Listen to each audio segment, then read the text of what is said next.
जय माता रानी। दोस्तों, नीता विक्रम परिवार में आप सबका स्वागत है। आज दोस्तों मैं बात करूंगी मोहिनी एकादशी के व्रत के विषय में और मोहिनी एकादशी पे करे जाने वाले लक्ष्मी प्राप्ति का विशेष उपाय के बारे में। एकादशी की तिथि आप सबको पता है हर महीने 2 बार आती है और वर्ष में कुल मिला के 24 एकादशी व्रत रखे जाते हैं। श्री हरि विष्णु माँ लक्ष्मी की कृपा एकादशी का व्रत करने से हमें अच्छे से प्राप्त होती है। मोहिनी एकादशी अमृत बरसाने वाली एकादशी है। स्वयं इस दिन पे भगवान श्री हरि विष्णु ने मोहिनी अवतार लिया था और देवताओं को अमृत का पान कराया था और वहीं असुरों को अमृत से वंचित कराया था। देखिए, मनुष्य जीवन में भी इसी प्रकार से कोई ना कोई मोह माया चलती रहती है, परंतु मनुष्यों को पता ही नहीं होता क्या अमृत है और क्या विष है। यह सब बातें आपको आसानी से पता नहीं पड़ पाती हैं। मनुष्य जीवन में दुख, दुर्भाग्य, हर प्रकार की कमी एक तरह से अंधकार होती है और वहीं सुख सौभाग्य सब सूरज के उजाले के समान होती है। जिस पे विष्णु भगवान की कृपा होती है उनके जीवन में सुख का सूरज अवश्य ही चमकता है। दोस्तों, अभी यदि आप इस वीडियो को ध्यान से देख रहे हैं तो आज के वीडियो पे आखिर तक बने रहें। वीडियो में मैं आपको बहुत ही अचूक उपाय बताऊंगी, जिस उपाय को मोहिनी एकादशी के दिन पे यदि कर लेते हैं तो घर में अमृत ही अमृत बरसेगा, सुख सौभाग्य की वर्षा ज़रूर होगी। देखिए दोस्तों, विष्णु भगवान और माँ लक्ष्मी आपके घर में साक्षात विराजमान रहें, इसके लिए गुरुवार के दिन आने वाली यह एकादशी आपके जीवन को बदल सकती है। अब हम दोस्तों वीडियो में आगे बढ़ें उसके पहले यदि अभी तक आपने नीता विक्रम चैनल सब्सक्राइब नहीं करा है तो पहले चैनल सब्सक्राइब करें। वीडियो अच्छा लगता है तो इसे लाइक करें। नीता विक्रम के पेज को इंस्टाग्राम और फेसबुक पे भी आप फॉलो कर सकते हैं। आपको दोस्तों ये सभी जानकारी इसलिए मैं बता रही हूँ जिससे अधिक से अधिक आपको यह सभी जानकारी के वीडियो मिलते रहें और आप व्रत पूजा पाठ अच्छे से कर पाएँ। देखिए, व्रत पूजा पाठ केवल तभी नहीं करना चाहिए जब जीवन में दुख आए, जब जीवन में तकलीफ़ें आई। हमें नियमित रूप से कोई ना कोई पूजा पाठ ज़रूर करना चाहिए। अब दोस्तों, ऐसे में एकादशी व्रत को नियमित जो लोग करते हैं उनके जीवन में हमेशा जो भी नियमित उनको तकलीफ़ें आने वाली हों या कोई भी जीवन में दिक्कत होती है उससे राहत मिलती रहती है। परंतु जो लोग साल भर में एकादशी व्रत नहीं कर पाते उनके लिए निर्जला एकादशी का व्रत होता है, जिसके लिए ऑलरेडी नीता विक्रम निर्जला एकादशी व्रत का वीडियो आप देख सकते हैं। मैंने चैनल पर डाला हुआ है कब कैसे करना है। जो लोग नियमित व्रत नहीं करते हैं वो निर्जला एकादशी व्रत ज़रूर करें। परंतु आज हम बात कर रहे हैं मोहिनी एकादशी। अब दोस्तों, मोहिनी एकादशी का व्रत कब रखना है? 10 मई को रखना है या 11 मई को? कई लोगों को ये बात नहीं समझ में आ रही। तो मैंने आपको हमेशा बताया है एकादशी की तिथि जब द्वादशी युक्त होती है, ये बहुत अच्छा तिथि होता है। इस दिन पर ही व्रत रखना चाहिए, इससे विष्णु भगवान की कृपा आपको प्राप्त होती है। सबसे पहले जानते हैं एकादशी की तिथि कब शुरू होगी और कब इसकी समाप्ति होगी। वर्ष 2022 में मोहिनी एकादशी की तिथि 10 मई को शाम में 7:33 से प्रारंभ होगी और इस तिथि की समाप्ति 11 मई को शाम में 6:53 पे होगी। अब सूर्य उदय में जो एकादशी है वो 11 मई की है और इस दिन शाम के समय में यह एकादशी द्वादशी से मिल भी गई है। इसलिए यदि हम तिथि के हिसाब से देखें और दिन के हिसाब से देखें तो गुरुवार की 11 मई 2022 की वैशाख शुक्ल पक्ष की मोहिनी एकादशी सभी के लिए व्रत रखने के लिए सर्व प्रकार से उत्तम मानी गई है। इस दिन पे आप विष्णु भगवान और माँ लक्ष्मी की कृपा प्राप्त करने के लिए मोहिनी एकादशी का व्रत अवश्य रख सकते हैं और व्रत का पारना अगले दिन करना है, यानी 12 मई को सुबह 6:01 से लेकर 7:59 पे आप व्रत का पारना कर लें। एकादशी व्रत पूर्ण करने के लिए हमें 3 दिन के व्रत के नियम मानने चाहिए। आपको मैंने सभी वीडियो में ये नियम बहुत विस्तार से बताए हैं। आज दोस्तों उतना डिटेल में तो नहीं बताऊंगी, थोड़ा सा बता देती हूँ। एकादशी में हम केवल एकादशी के दिन पे फलाहार करते हैं, दशमी और द्वादशी के दिन पे संयमित आहार करते हैं। संयमित आहार का ये मतलब होता है हम कोई भी तामसिक वस्तुएं नहीं ग्रहण करते हैं, कम से कम मात्रा में, यदि हो सके तो केवल एक समय या ज़्यादा से ज़्यादा 2 बार ही भोजन करते हैं। ऐसा नहीं कि जब मन चाहा तब बस उठाया और खाने लगे। और भोजन की वस्तुएं भी बहुत ही सीमित होना चाहिए, जैसे कि गेहूँ, ज्वार का आटा, मूंग की दाल, देसी घी और सेंधा नमक का भोजन यदि करा जाता है तो श्रेष्ठ होता है। परंतु यदि आपके घर परिवार में इस प्रकार से दशमी और द्वादशी को भोजन करना संभव न हो तो कम से कम आप सात्विक भोजन करें, तामसिक भोजन का आप त्याग करें और एकादशी के दिन पे केवल फल का आहार करके आप भोजन करें और श्री हरि विष्णु की कृपा प्राप्त करने के लिए पूजन अर्चन करें। एकादशी व्रत में 2 काम बहुत ही जरूरी हैं। एक तो सुबह के समय जल्दी उठना और श्री हरि विष्णु भगवान का पूजन अर्चन करना और रात्रि का जागरण करना।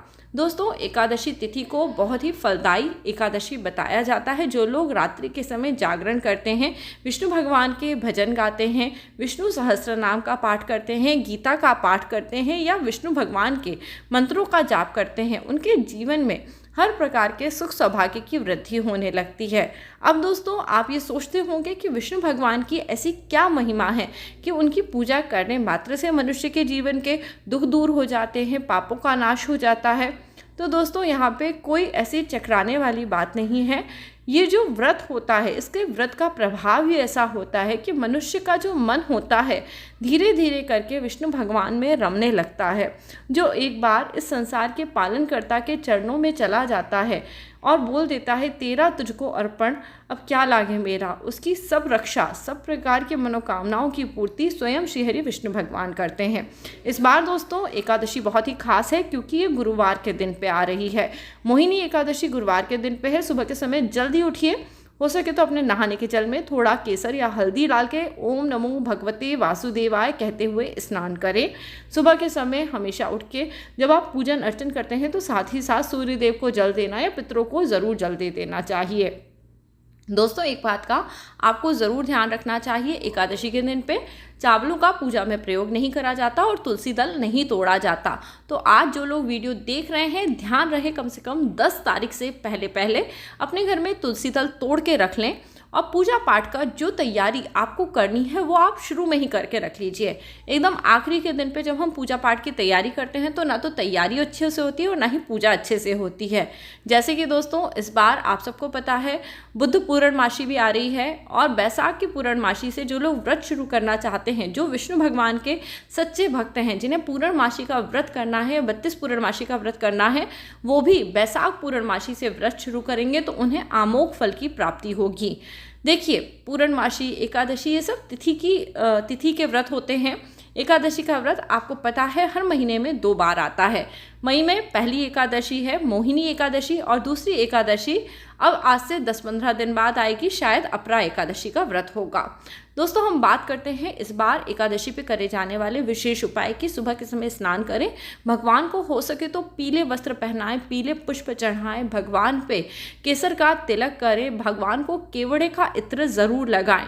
जी हाँ, यदि आपको धन की वृद्धि चाहिए, आपको चाहिए कि आपके घर में भरपूर पैसा आए, तो भगवान की पूजा में आप इत्र का प्रयोग करिए। इस दिन पे भगवान को पीले रंग का भोग आप लगाएं। आप चाहें तो इस दिन पे खरबूजे का, जो मौसमी फल हैं, जो पानी वाले फल होते हैं, उनका भोग लगाना चाहिए। मैं भगवान को फल के साथ साथ कुछ न कुछ ड्राई फ्रूट्स भी हमेशा भोग में चढ़ाती हूँ, क्योंकि हम बहुत लंबे समय तक भगवान के लिए बार बार भोजन नहीं रख पाते। जब हम भगवान को ड्राई फ्रूट्स चढ़ा देते हैं तो वो लंबे समय तक उसे ग्रहण कर सकते हैं।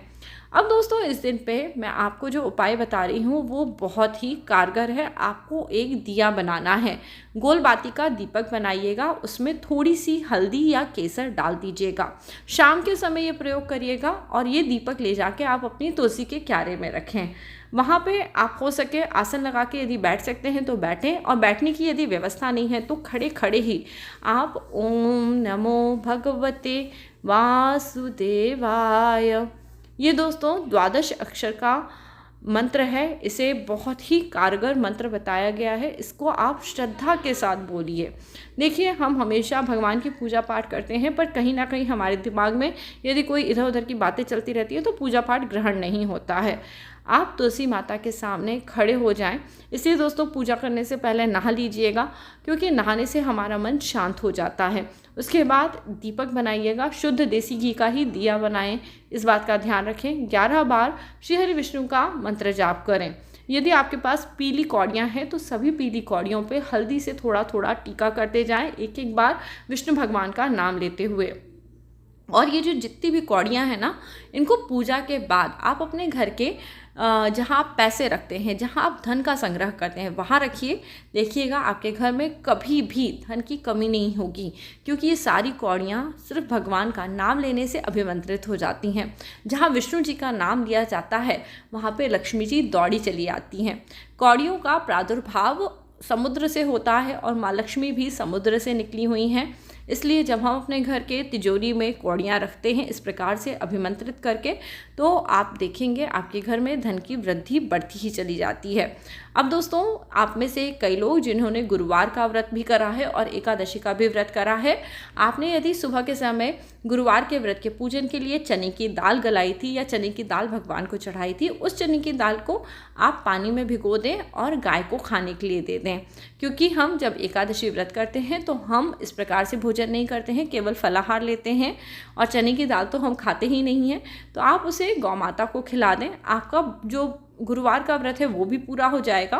और एकादशी व्रत के लिए केवल आप फल ग्रहण करके व्रत करिए, देखिएगा सोने पे सुहागा है, आपको कई गुना फलों की प्राप्ति होगी। बाकी जिन लोगों ने अभी तक गुरुवार का व्रत शुरू नहीं करा, नीता विक्रम चैनल पे लास्ट वीक में मैंने गुरुवार के व्रत की सभी जानकारी डाली है, ज़रूर जाके देखिए। अपने जीवन को सफल बनाइए, भगवान में विश्वास करिए, पूजा पाठ करिए और मन लगा के करिए। वीडियो यदि पसंद आया होगा तो इसे लाइक कर लीजिएगा और परिवार मित्रों के साथ ज़रूर शेयर करें। जय माता रानी दोस्तों।